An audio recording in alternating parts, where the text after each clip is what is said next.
similar to what our crime suppression teams are titled and do now. Promoted to lieutenant, went for a short period of time to our vehicular crimes division, and then was fortunate to go over to our criminal intelligence division, working in a capacity of homeland security, dealing with our federal partners, dealing with issues that might be a threat to us from a local, state, federal, foreign threat, and also homegrown and foreign potential extremism. It was then I made commander, captain at that time, but commander now is what we call it, and took over our special operations division. And that's where I started overseeing operations that were consider things of public order, crowd control, protest activity, First Amendment activity, major events, be it national championships, whatever, concerts, all of those types of things that we might run into. The city has hosted over many decades, and in my opinion, we've have done a really great job taking care of and representing the city, and I'm proud of that. Then I was fortunate to make assistant chief. Former Chief Art Acevedo appointed me to assistant chief in 2017, and I think it was April that I actually was appointed. And then I took over our Homeland Security Command, and again was doing much of the same things, but at the assistant chief level, handling issues of threat, issues of protest, handling COVID-19 when it hit our city and it hit the nation, and setting up our testing centers around our major stadiums. All those things, major hurricanes, Hurricane Harvey that hit us, just our World Series championships that we had here in the city. I'm very proud of the Astros. So we had all of those things, and those were really my shop as the chief over the Homeland Security Command. And then, as you probably already know, with a little short bit of research, in 2021 I was promoted to executive assistant chief and took over our field operations. And our field operations, which I had as of yesterday, before my appointment, is over patrol. So I have a little over, at that time, and have had for the last 3 years, a little over half the department, a little over 3,000 of the 6,000 employees were under my command. And for those of you who don't know, field operations is your patrol divisions. We have 15 patrol divisions in the city. In addition to that, we have both Bush and Hobby and Ellington Air Force Base. We have a role there. So the airports. I also had the traffic enforcement division, which handles the whole city. And then I had the mental health division. So again, much of my role, my responsibility, was responding to you when you called for the help. When you called 911, when we had a problem in the community on our roadways, with any kind of road rage or anything like that, all of those things would fall into my command. Now, know this, I mean, I had 3 assistant chiefs and I had 15 commanders and all those officers. So it's not like I'm out there doing all those things. It's the men and women of the Houston Police Department that are all out there doing the best job they can, responding to those things. And of course, and for me as a support, trying to help them accomplish those things.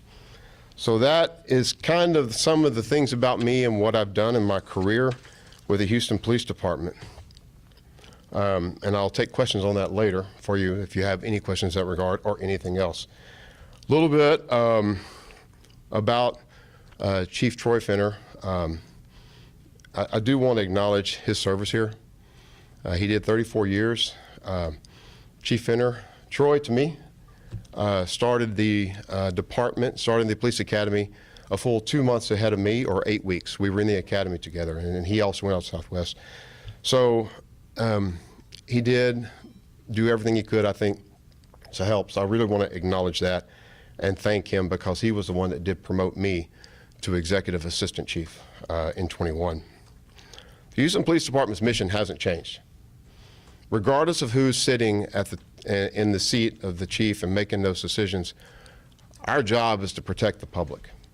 It's to be out there, to be available, to try to make a difference for those people who have no one else to look out for them, who have no, I mean, we have a lot in our community that live on the margins, live in areas that have high crime, and have no way of making it better or moving or some of those types of things. And we're all they have. So my job, the mission of the Houston Police Department, is to serve the public and protect everybody out there. That hasn't changed. It did not change as of today. It's been the same for my entire career and before. And I want to say that I am honored to be in this role right now, however it occurred, because I am so proud of the men and women that I get to work with every day, and it is them that keep us going, and I appreciate that. And it's you all as the public who support us, because I have often bragged on camera to many of you that I've been fortunate to be able to travel not just the country but also the world, and the support that we have here from the community, I say is second to none, and I really appreciate that. And again, I'm very proud of that. So before we go to questions, I think it's important for us to acknowledge something. Is there water? This, I think this is Police Week, and we did a prayer this morning just outside our headquarters, and I really appreciate all the men of faith and women of faith that showed up for that, and all the public and our officials that showed up for that. I want to take this chance again, this opportunity, to recognize the service of so many, and most importantly, the 121 men and women who have given their life for the city, for their families, who have lost their members of their family, dads, moms, brothers, sisters, sons, daughters. I cannot imagine what those families go through every day, and it's my job to take care of them too. And this is the week more than any other, because we're always honoring, but this is the week more than any other that we want to remember them and recognize them and take care of them, because they will always be HPD family. So that's important to me. So with that said, I think it's time that I'll go to questions. So to make this work best is probably go from left to right. And maybe a couple of rounds of questions, if that's fair to everybody. You may want more, and we'll see how things go. I do think it's important again to emphasize, and this is not an excuse, but it is a fact, that I took over last night at 10:30. And my role has been in the department and has been for some time, but certainly in the last several months, still has been the field operations chief to handle things that are in the fielding happening now, while my former boss, Chief Troy Fenner, and Executive Assistant Chief Band 10, and so many of my other colleagues have worked on these cases that I'm sure you're going to ask about, the SL issues that we're dealing with and all the other things. So my focus has been external, outward, responding to calls, handling the things that are happening right now. It's also been to manage some overtime funds that the mayor and council gave us for additional overtime, because we are short. That's been said ad nauseum, but we are short, and those overtime funds are helping us out in many ways to try to tamp down violent crime. We still have challenges. Not to mention our Southeast Texas Crime Reduction Initiative that we launched in January under the direction of the mayor, and he gave that to me, where I have multiple agencies that we're meeting with every month, and then of course we have operations occurring weekly to combat road rage, aggressive driving, to find and arrest those fugitives that are out there, especially the violent ones, and to attack our areas and try to bring crime down in our hardest hit neighborhoods and areas. So those are kind of the three pillars of that initiative, and I thank my colleagues across the region, all the counties and all the municipal agencies and the state DPS for helping us out in that regard. So I say all that to say my focus has been outward. now that I am the acting chief of police and now responsible for all these other things, I am still getting caught up in a lot of things that were happening through that investigation. So please bear with me, be patient. I'll answer what I can, and if I have to get back to you, I promise I will. So with that, let's go to questions. Yes, and now that you're talking about these cases, do you have an idea if this investigation is going to happen? What do you know about all these cases? What I know, well, I mean, so we had the case that the discovery that cases have been suspended. That's already been said, and it's heavily been written on in the news. And that's been the effort to go back and try to go back through all of those cases and try to reach some resolution, figure out what happened in those cases, each one, every single case, if possible, what happened, is there more that we can do with it? Is there not more than we can do with it, and it was possibly miscoded? There was a lot of cases miscoded, but I think it's very important to state that even with all of that, we still have real victims, okay? And so for that, we need to do everything we can to help them, to try to bring resolution to as many as we can, and try to just own this and go forward. So that is ongoing. The effort to get through I think the number has been 260,000. That's been quoted pretty often. It's taking time. Our focus primarily are on the issues that were, or the cases that were involved person-on-person violence. And I think you all would agree that would be the most important ones to focus on first. And that's what we're trying to get through. And we're hopeful that in the very near future we'll have seen all those cases and worked on that and made an impact for those people who were harmed in that. The property crime ones are a little bit. There's also those. Those could take a little bit longer. Again, it's the sheer volume is going to mean a longer effort to try to take care and go through all of those cases and bring some type of resolution that's appropriate to them. Again, most importantly, for the persons who were harmed, and then for the public in general, knowing that their police department is working hard for them. And we're trying not to let anything get by us. So did I answer your question? Okay. How early were you aware of the missing cases and the code that you said was miscoded so many times? Say that again, please. How early were you aware of this issue of the missing cases and the miscoding, as you put it, of those cases? So for me, that's a little bit harder question to answer. I know that there's been much talk about 2021 and a meeting at the command staff, executive staff level. And while that meeting was on my calendar, and I remember something about it, that week, and specifically that day, I was focused on the large event at NRG Stadium, the concert that was going to occur over the Friday and Saturday. And I actually had a walkthrough that started at 11 o'clock. The meeting you're talking about, I think, was 10 o'clock at 11 o'clock. I simply don't remember much about it.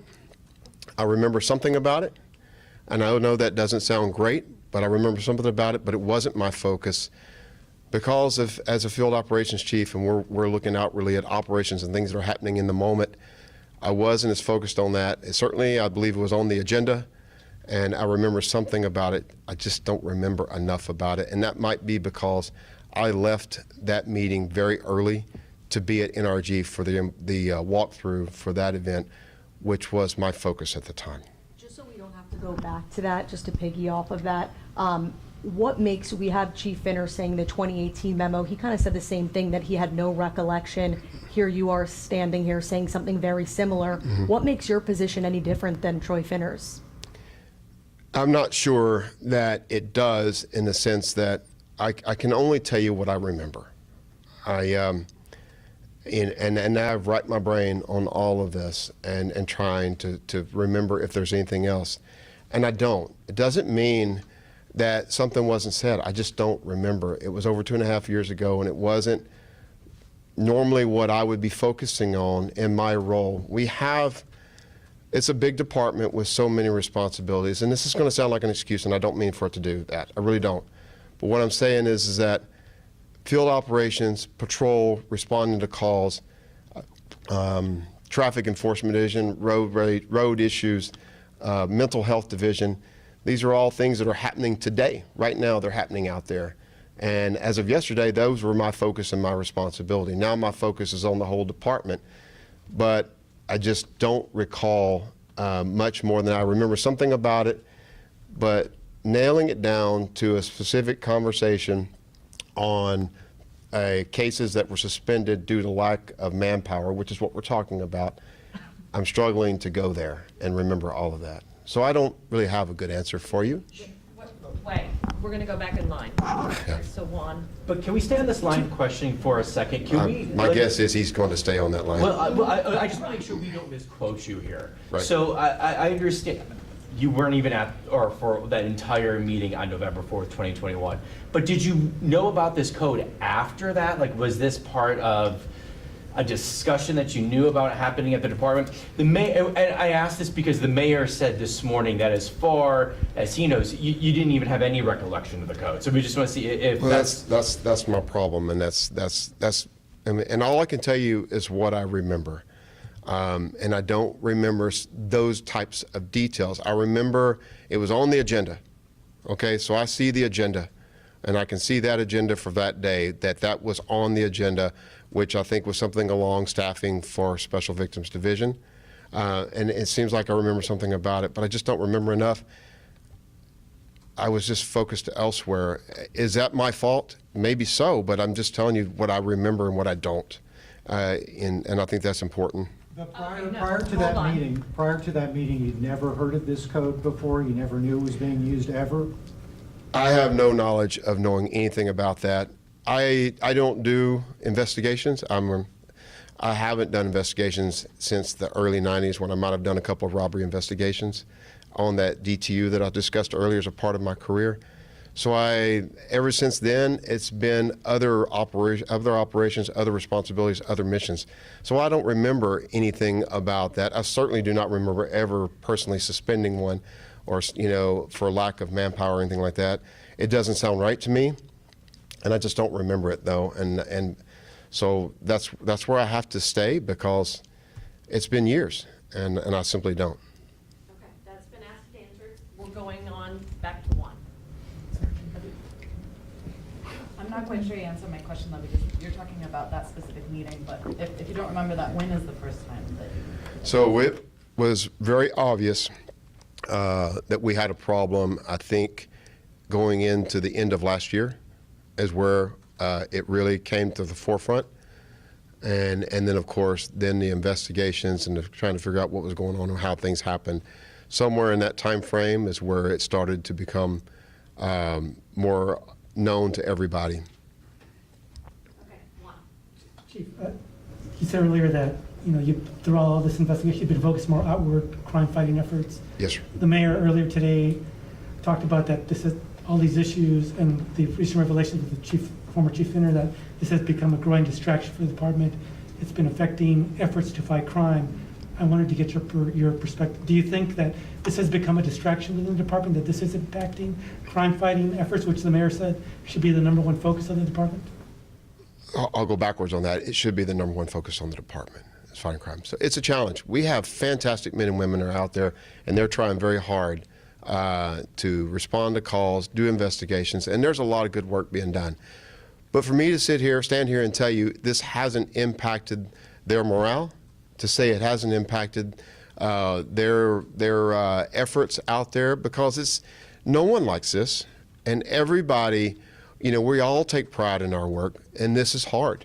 This is hard to be here and to be going through this. Spent 34 years, trying to make the department better, and we have, and there's fantastic people. But this is a tough one for us, and more importantly, there are people out there that are real victims, and so this is not easy, and the men and women see this, hear this, and they want better. They do. They deserve better. So just to be clear, is February when mentioned all of this the first time that you really recognized that the suspended code was an issue within the department? I want to say it's actually towards the end of 23, early 24 in January and all. I had a lot of things going on. It still was not my focus because in my current role. But I think that's when the discussion started happening. Hey, we have a problem here somewhere in there. And I don't think it was that long before it was zeroed in, nailed down. And I hate to get into specific dates because I'll be wrong.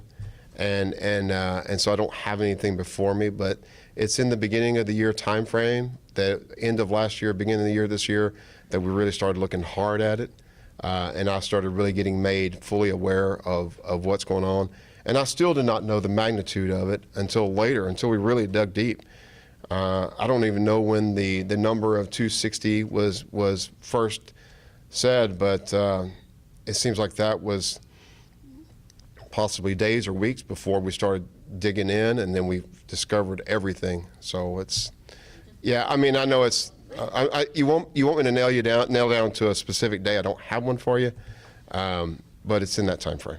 Were you interviewed as part of the IED investigation or asked to provide a statement, or are you truly trying to get up to speed on how exactly all this happened and decisions in terms of like?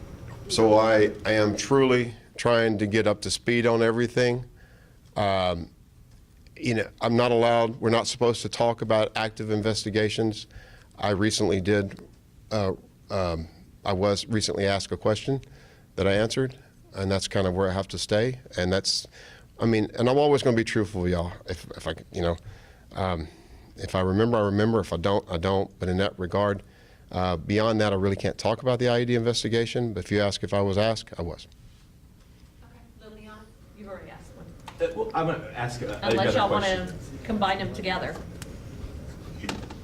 I mean, do you have any problems with me asking a question, Chief? I mean, I don't. Look, Trying to thank be you. fair to everybody. yeah, I mean, yeah, we want to be fair, but I told you there'll be 2 rounds. Yeah. And maybe by the time we get to that end, y'all are all And good. we're just trying to get clarification, so we quote him Understood. properly. We don't want to misquote him either. Right. So that, like, this is all happening right as the chief is trying to form, the mayor, a new budget. He always deferred to Finner in terms of how many officers he would like to see. And one thing that Finner has said is, during this IED investigation, none of this changes the fact that the department's understaffed. Finner always used the word 2,000. He would like 2,000 more officers. Are you going to be working with the mayor now to help craft this new budget? Do you have a number you would like to see in terms of how many people, additional officers you would like to see? Do you get that privilege as acting, or is that going to be Yes. a permanent chief's role? So the mayor, when I talked to him, was very, demonstrated a lot of confidence in me, and I appreciate that. I really do.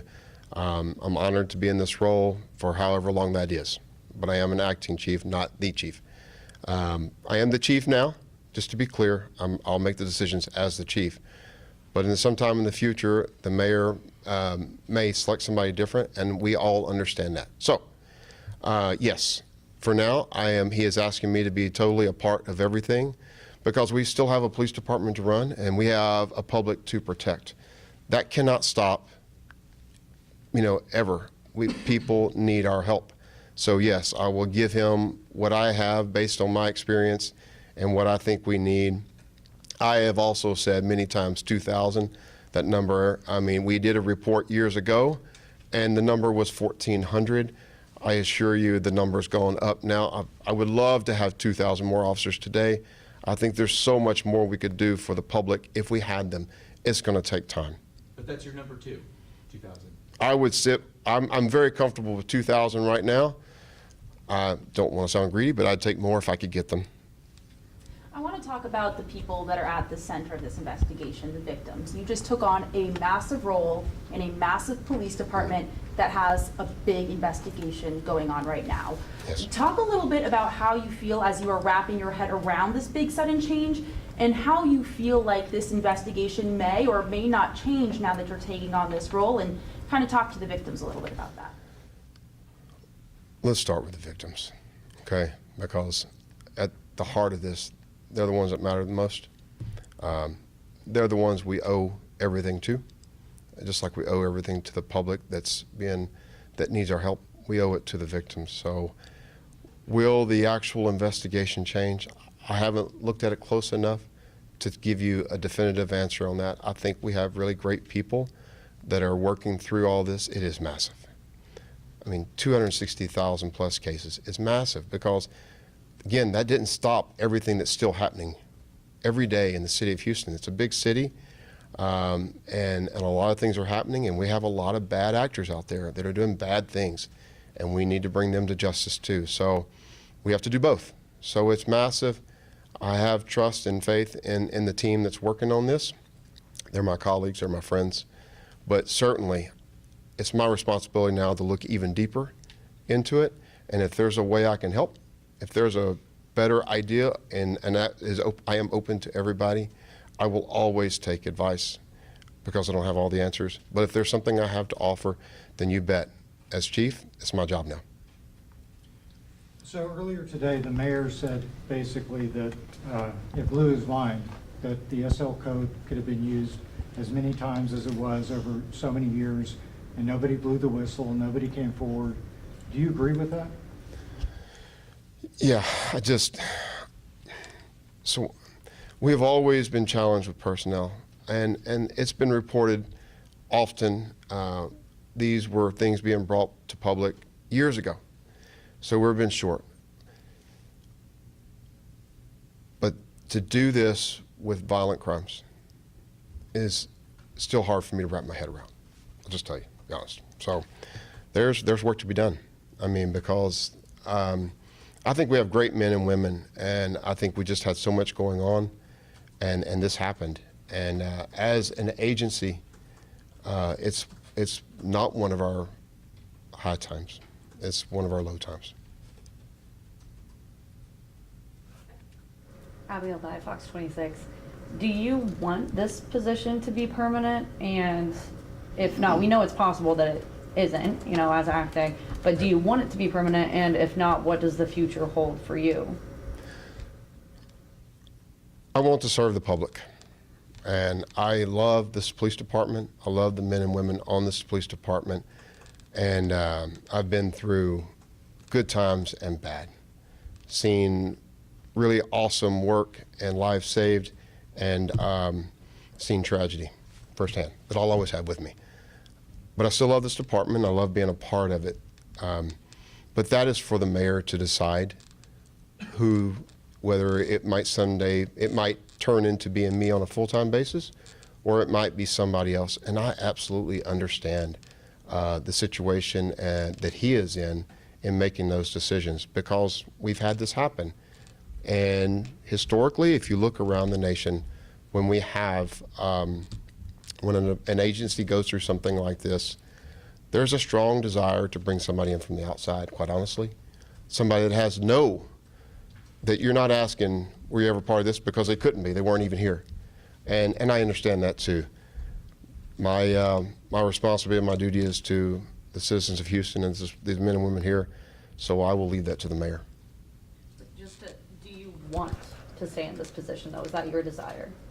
I'm still working through that. So, no, I think I would be honored to serve in a permanent capacity. I don't ever want you to think there's somebody standing up here that isn't honored to be here and everything else. And so I'm trying to probably insert a little bit of humility here. It would be great to be the chief, but I understand the real world, and I've been on a long time, and so I will live with whatever decision, hoping that it's the right decision for all of you.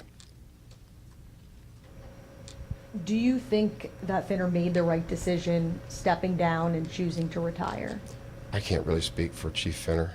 I really don't. I think that would be unfair for me to speak for him or even offer an opinion on that. I would ask that you go to him. I know, like I said, I've known him for 34 years, and so I think this is killing him. Not everything, right? He inherited a lot of these issues that happened in the previous administration with what he chose to do with the information. As the acting chief right now, how do you think he handled it? Would you have handled things differently if you were in that position and you had known about that code? See, I have to be careful because I have the benefit of hindsight that he did not have. So yeah, now I can tell you definitively we'd have gone full force to what we're doing right now. But this is because we didn't know all these other things. And so again, saying what I know that's a legitimate question to ask me, what would I do? I would like to think I'd have done a lot more, but then I'm trying to be realistic too. That let's just say I would hope that I'd have done a lot, but I do not envy the position that Chief Fenner was in. This is the man that promoted you, and now you're standing here. Can you talk about how difficult that is for It's you hard. right now? It's hard. He's a friend. Troy's a friend.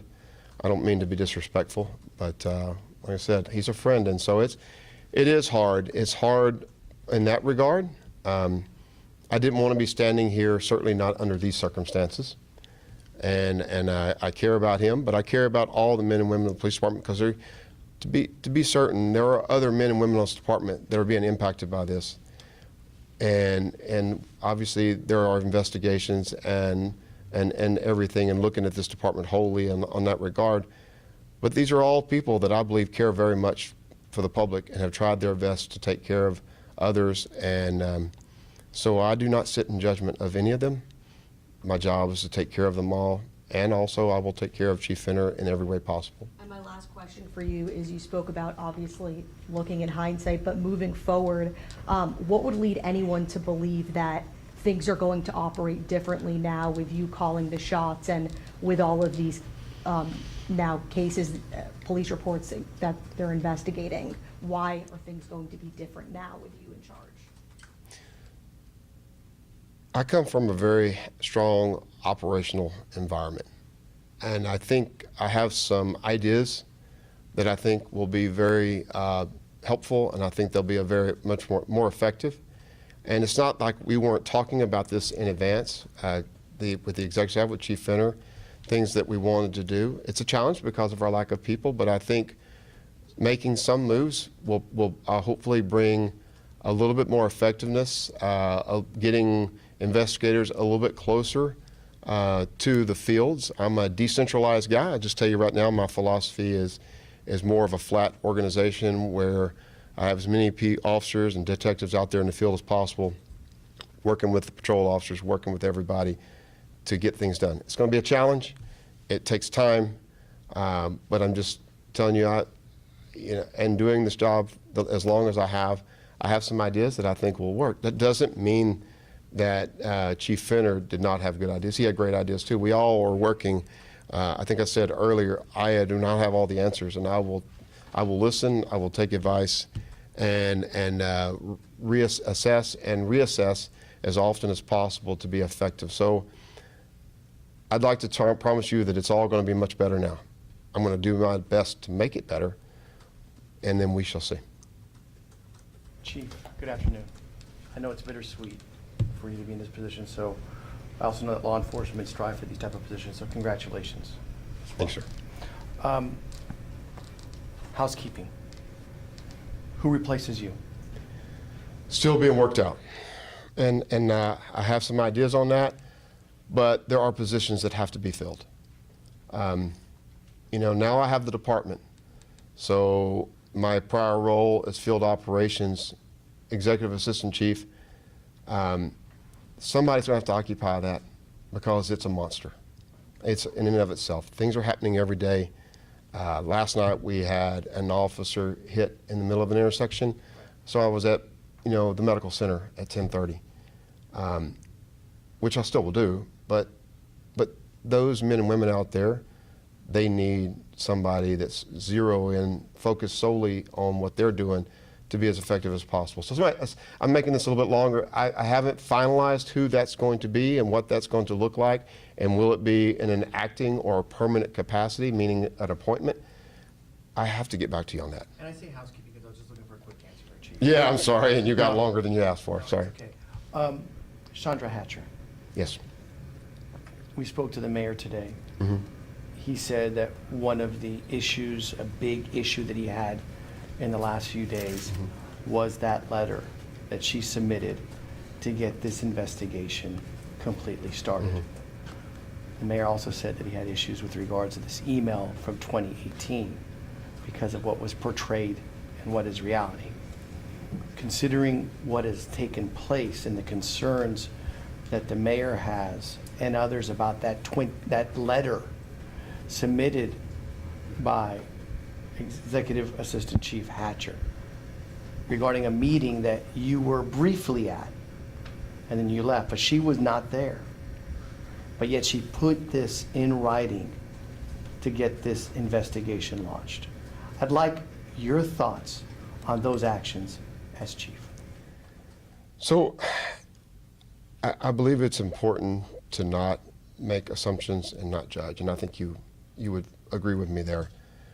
I have a fantastic relationship with Chief Hatcher, and I believe her heart is absolutely in the right place and always trying to do the right thing. Big heart. I know her. I think we have to wait and see how she explains that. I think she's owed that. Let her have the opportunity to explain how she might have written it in that form, and if maybe it makes sense, and maybe it doesn't. But I do think it's important that we at least afford her that opportunity. So from my part, I will give her, it's just like I would ask anybody to give me a chance to explain, just like I've been explaining today, what I might remember, what I might not, from years before, and then you all will be the judge at that. Look, the public, the mayor will be the judge. We'll go through the process, and we'll come to some type of determination after that. I think mistakes can be made, but I don't know. I need to give everybody the opportunity to explain. And if an executive assistant chief makes a mistake under your watch, will that person be treated as a patrol officer on the streets?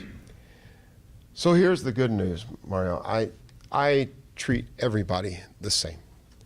And I try to understand how things happen, because being the chief over field operations, I assure you, things happen fast in the field. Actions, car crashes, shootings, fights, things like that, conflict and use of force. All these things happen, and it's never neat and pretty. Okay, so I give all the men and women in the field, I will give my own executive staff the same rights, but as an agency, we have to hold everybody to the same standard. Yes. So we will listen, we will do an investigation. Everybody gets to explain why, how, what, including Chief Hatcher, and then we go from there. I just really don't want to get ahead of it. Hi, I was wondering about the search for a potential new police chief. I am so sorry. One more time. Oh, hi. I was wondering about the search for a potential new police chief. I was wondering what the timeline might look like on that, and if you're involved and what your priorities are in terms of looking. So I am not involved, and I get to actually direct you to the mayor for that one, because I would have nothing to do with that. I mean, it's not that I wouldn't, but I mean, certainly if it's not me, I want the best chief possible, because that's what everybody deserves. And so obviously I would be a cheerleader for that, but no, the mayor, I mean, I don't know what timeline the mayor is on, that's for him. And so I would direct you to him. Yes, sir. What sort of guidance were you given about taking over this position? I mean, it seems like the mayor was talking about a desire to sort of move on, get back to public safety. I mean, how is that balanced? I mean, changing one position is not a wholesale change in the way the department operates. No, you're right. You're in a lot of ways, you're right. The men and women out there that are doing the jobs they're doing, they're still doing them. They were doing them yesterday, they're doing them today. Calls are still being ran, investigations are still happening, people are still filing reports. All those things, we're still on the freeways, doing all the things that I talked about earlier that we're trying to do to keep everybody safe. I think, so one person is is going to make some change. I mean, I've been around a while, and I think I am very blessed, and I will tell you I had a lot of outreach, and I'm very thankful for that. So I'm very blessed to have a lot of support, and hopefully through that, we all can work even harder and do even more, because the public needs it. The people out there need it. And so hopefully I can be a part of that and maybe be a little bit of a motivation for that. That's kind of where I have to be right now. I don't, to say that I'm not going to change the world, okay? As kind of a follow-up to that, you were talking about ideas for kind of decentralizing, streamlining, getting people closer. Yes. Are things like reviving the investigative first responders unit? So those are conversations that we've been having. And we just had an employee representative council meeting just a week or two ago, where I talked about it a little bit more at length. It could be any number of names, or it could, I think we have some stations have already kind of embarking on that with patrol investigations units, which are essentially the same thing. I don't care what we call it. I personally like the idea of investigators closer to where things are happening, engaging and getting and having those daily dialogues with the men and women that are responding to the calls, taking that initial report that's going to end up at an investigator who will then take it and move forward. Right now, they write the reports, and those reports go to investigations on investigative and special operations side of the house, not field operations, and they do the investigation. They do great work. But this is one of my things that I'm willing to go public with right now. So I think that would work better for us. So that's one of the things, while I have time and I'm in this seat, I'm going to try to do. Jay or Daisy, do y'all have any questions? I don't. If you can talk to us about your priorities right now, considering the whole controversial stuff happening at the same time that you have to deal with public safety right now. Well, I mean, I think it starts and stops with public safety. So both are incredibly important. The cases are important because there are bad actors that if we do the investigation, maybe we can identify, charge, and get a bad actor off the street, which makes everybody safe. At the same time, you know, we have a lot of problems out there in the city right now. It's a great city and fantastic people, but we have a lot of criminals out there roaming the streets. We have people that should not be out on multiple bonds, and this is about the department and this appointment to this acting position. But broadly speaking, you know, we really need help getting them off the streets. We need our domestic violence is really, it seems like of late, and it may be more anecdotal, but I'm reading those reports, I'm reading those readouts every day, and we have a lot of violence between couples and relationships, and people are dying out there. So we're going to be doing more things with that. You know, I'm going to meet with Hawk and our team and our victim services. We're going to do more messaging. We're going to do other things. I guess what I'm trying to say is both are incredibly important. There's what's happening, and there's bad guys out there.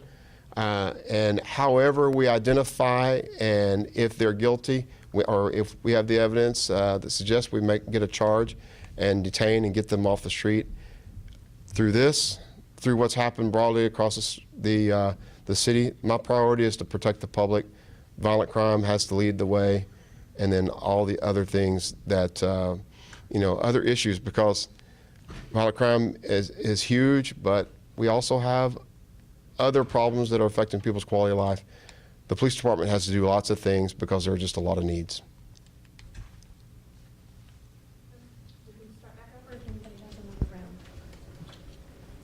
I don't know if you can clarify as far as the timeline with the ongoing investigations. I know you can't talk specifically about them, but as far as, just want to clarify, because I know one of them, the IAD investigation finished last week, but then it was restarted, I think the mayor said, but I was hoping just to clarify where things stand as far as they've been restarted, or they can, and if any timeline as to when they might be completed. Or... Right, well, I think, I don't want to get ahead of myself, get over my skis, but I think that we are close, and yes, it was reopened, and a lot of it I saw, you know, in the media like y'all, so, but I mean, I think there was a few extra questions that emerged. I think we're close to the original look into how it was first started and how it kind of evolved into what it evolved into, and of course its use. Those things are pretty close, I think, to being concluded. I think there are spin-off investigations, and I think Chief Finner used that word. I'll use it too. Other things that have happened that we need to take a look at also, and those might take a little bit longer because there is a process involved as we go through the our internal affairs, investigations, which is pretty consistent across the state, across the nation, honestly. So those may take a little longer, but we're working hard to get through that because we really need to stay singularly focused on protecting the public, and this is incredibly important to conclude. So, so everything is focused where it needs to be. Two more questions. So what do we call you? Do we call you chief, acting chief, interim chief? What do we do? I've never been big on titles. Okay, the title is acting chief. It used to be executive assistant chief, which is just a mouthful in itself, right? But normal conversation around the agency and around elsewhere in the city has usually been chief, just to make it easy. We all know it's acting chief, but you can call me whatever you want. Okay. And as acting chief, if you find out that any of your command staff knew about this code being used over the past several years, do you think they should still be a part of your command staff? So it just depends. There's so much more to that in terms of, what exactly, how was it presented? I mean, I'm trying to be fair to everybody. So to tell you exactly, if I find this out, boom, that's the deal, I can't tell you that right now. I have to look at everything objectively and make sure that I'm affording everybody the same rights and consideration that I would for, everybody that's been in my command in field operations. So I don't have an answer right there for you, and just understand that. In time, changes could occur, but I will tell you, I'm not a big blame guy. I really am. I'm not. We as an agency, as a department, on this one, failed. And just to piggyback, if I could, off the progress question that we had earlier, we have this big number, 260,000. Do we have a good number to give the public now as to how far we are into looking at those cases? I start naming numbers and I'll be wrong. But can I get back to you on that? I think we can put something out to kind of give you an idea of where we are. Again, it always sounds like an excuse when I say I don't know and I'm still learning, but I simply am still learning, trying to make sure I want to give out accurate information. At any point in your career, would it have been standard operating procedure for you to read through the SOPs and know what codes are being applied to reports and how? It's possible. Yeah, I mean, at some point we have levels of supervision that review the standard operating procedures and look at all things that go into that. There's a lot of trust in that. We put the right people in the right places and then follow up. Trust but verify kind of thing. So throughout my career, I've read SOPs. Nobody on this department. Everybody on this department has read standard operating procedures, and looking that deeply into it. It usually is on something like that on the investigation side. Everybody in investigations typically sees something of that nature, but I would also say I could very easily. I can't tell you I've not even seen the investigations SOPs. I've been on 34 years. It's very conceivable I've seen stuff like that and just didn't register it or something. I don't know. Again, I don't want to say something that's wrong. You deserve the truth. I simply don't know. Okay, Mario, last question. Chief Satterwhite, for clarification purposes, and you knew Chief Finner very well. You spent a lot of time with him during the course of the weeks and days in your role. And you stood with him on February 22nd when he had the initial news conference. And at that news conference, he indicated to all of Houston that he learned that the code was being used again on February 7th of this year. But in hearing you earlier, you said you had realized that the code was being used at the end of 2023. Can you explain how you, in your position, and knowing the significance of your role in the department and the interactions with Chief Finner, that you did not convey that to Chief Finner in last year? So, and this is the problem, because it seems like sometime at the end of the year I heard something about this, but that might have been a one-time kind of thing, and I just don't know. But it seems like I heard that, and I know that, you know, it was later that the magnitude of it was discovered. I don't even think on February 7th I knew the magnitude of it, but I just want to say it seems like there was something to that, something like that. Maybe it was January, maybe it was February. That's the problem here, is that I'm trying to struggle on exactly when and what it was I actually might have heard or not, and so I don't want it to sound like I just don't know. No, I understand, Chief, but when you tell us, you're talking to Houstonians live on television right now, Right. and you say that you were aware of this code being used last year, and then we ask you the question again, and you come back and say, well, I think I heard, I'm not so sure. We just went through this the last 3 months. Right. No, and I don't want to be going back through that where you're getting misinformation. I really, like I said, I want to say maybe something was that I'd heard something, and maybe it was on a specific case or something like that towards the end of the year, beginning of the year. I just simply don't know. So now we're going back. So what you're asking is, I don't know, and so I can't pin anything down. Maybe. Why wasn't it escalated, Chief? Why did you not convey that to Chief Finner? I don't know. Like I said, I didn't. I'm at that point where I guess I didn't register. I'm going on recall right now, but I don't remember specifically about this. It seems like it was the end of the year, beginning there, and that might be what I might be recalling is a case that emerged that we were looking into, and maybe the facts of that case were coming out during that time, and that might be why I said end of the year, beginning of the year. But I know I said understanding what exactly was happening was not really, did not come about until later in the year when. So I am sorry. It's not like I knew that we were suspending cases and doing all these things, you know, and for lack of manpower on sexual assaults. I didn't know any of those things. I don't mean to be, you know, inaccurate. I'm just telling you that it seems like end of the year, beginning of the year is what I want to say, something on that, which would have been, with all that we had going on in January, it could have been early February. I'm sorry. But it seems like it's somewhere in that time frame. Based on those conversations, do you think that February 7th was the first time Chief Finner had heard about it, or when you first heard about it, was he part of those conversations? After he heard about it, he really started talking about it. So somewhere in there. I mean, I apologize for not being totally prepared, but I'm just telling you, that was months ago, and we're already deep into this, and it's.